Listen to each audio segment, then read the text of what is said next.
bahas tuntas mengenai permasalahan-permasalahan ketika mendaftar KIP kuliah dan SNMPTN.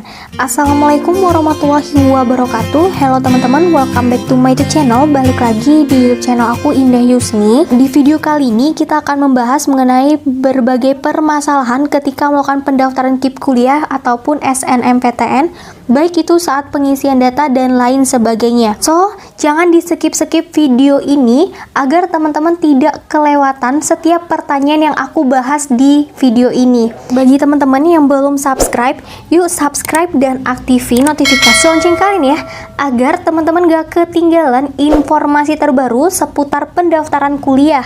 Dan terima kasih juga buat teman-teman yang sudah subscribe dan selalu support YouTube channel ini. Semoga semua teman-teman yang nonton video ini lolos di pendaftaran KIP kuliah ataupun SNMPTN-nya. Amin. Oke, langsung aja kita ke pembahasannya. Jadi di sini banyak ya pertanyaan dari teman-teman. Mohon maaf, aku nggak bisa jawab satu persatu pertanyaan teman-teman di komentar, tapi aku jawab di video ini. Nah, jadi yang pertama kita akan membahas dulu mengenai kenapa daftar prodi atau jurusan itu hilang ketika kita selesai mendaftar KIP kuliah. Oke, jadi untuk yang ini teman-teman, kenapa kok daftar prodinya itu hilang seperti ini? Harusnya ada tulisan pilihan perguruan tinggi, kemudian pilihan prodi 1, pilihan prodi 2-nya. Namun di sini tertulis strip ya, kosong. Oke, jadi kalau misalkan ini seperti ini teman-teman nggak perlu khawatir. Kenapa? Karena untuk perguruan tinggi ataupun prodinya itu memang nggak muncul ketika teman-teman selesai melakukan pendaftaran KIP kuliahnya.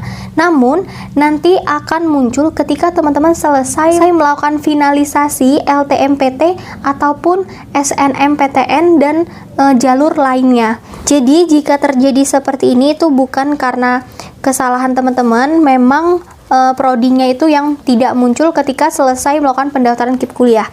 Jadi teman-teman segera selesaikan finalisasi pendaftaran SNMPTN-nya. Oke, kemudian pertanyaan yang kedua, Kak, kita melakukan finalisasi SNMPTN dulu baru KIP kuliah. Itu bermasalah atau tidak? Oke, memang awalnya alur pendaftarannya itu yaitu kita harus melakukan pendaftaran dulu KIP kuliah, baru kita selanjutnya melakukan pendaftaran atau penginputan data di SNMPTN ataupun LTMPT.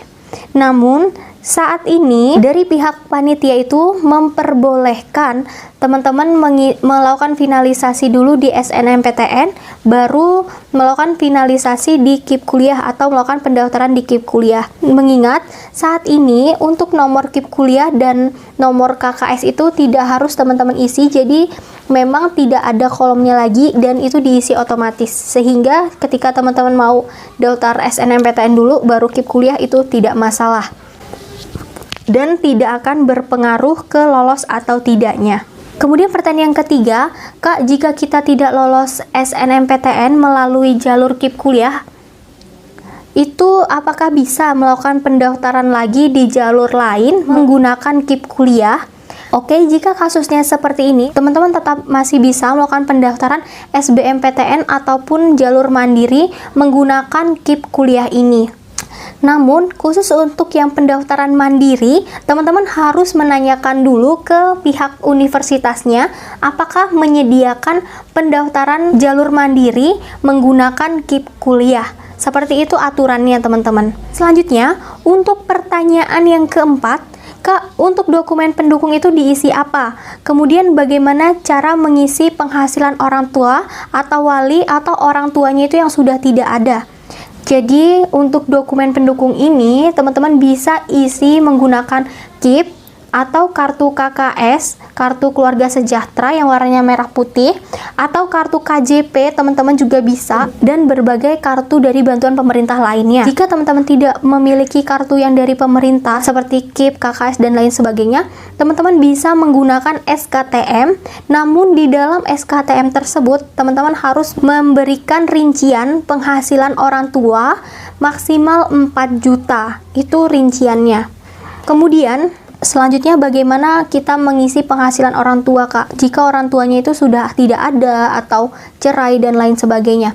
Jika kasusnya orang tua teman-teman itu sudah tidak ada, yatim piatu, maka teman-teman bisa menggunakan penghasilan orang tua wali. yang nama teman-teman ini tercantum dalam sebuah KK. Misal, teman-teman ikut dengan pamannya dan ada nama kalian itu di dalam KK tersebut. Maka teman-teman input saja penghasilan dari wali teman-teman. Dan jika orang tua teman-teman ini bercerai, jadi untuk penghasilan orang tua, teman-teman ikut saja yang namanya kalian itu ada di dalam KK tersebut. Misal, nama kalian itu ada di KK ibu kalian, maka ikuti saja penghasilan ayah tirinya dan ibu kandung kalian, seperti itu kasusnya. Nah, jika teman-teman ikut dengan nenek atau tinggal di panti asuhan dan lain sebagainya, itu sama, teman-teman masukkan saja penghasilan dari wali teman-teman. Kemudian pertanyaan kelima, Kak, untuk sertifikat, kriteria sertifikat yang diterima itu yang seperti apa? Untuk sertifikat ini, teman-teman harus menggunakan sertifikat yang kalian dapatkan ketika SMA. Jika didapatkan ketika SMP itu sudah tidak berlaku lagi untuk saat ini. Jadi gunakan saja sertifikat yang didapatkan ketika SMA. Kemudian apakah boleh, Kak, kalau misalkan sertifikatnya itu sebagai peserta webinar, seminar dan lain sebagainya? Saran saya di sini untuk sertifikat, cantumkan sertifikat yang dia itu membuktikan bahwa teman-teman memiliki prestasi akademik seperti lomba biologi, matematika, olahraga, kemudian cabang-cabang olahraga lainnya. Itu yang teman-teman masukkan ke dalam sertifikat. Namun jika sertifikat itu hanya tertulis sebagai peserta webinar dan lain sebagainya, sebaiknya tidak usah diinput. Tapi kalau misalkan teman-teman mau input, ya nggak ada masalah juga.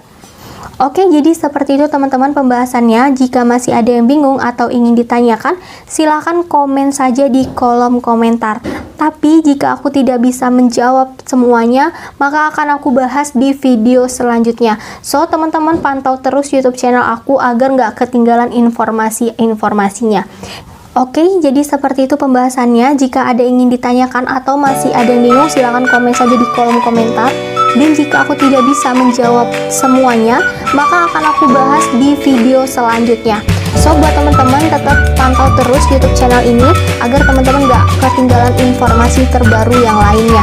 Dan jangan lupa untuk tinggalkan like dan di-share ke teman-teman lain agar lebih banyak yang tahu mengenai informasi ini. Ingat, satu kebaikan dari teman-teman akan membawa kebaikan yang lainnya. Semoga informasi yang aku berikan ini bermanfaat ya buat teman-teman. Wassalamualaikum warahmatullahi wabarakatuh.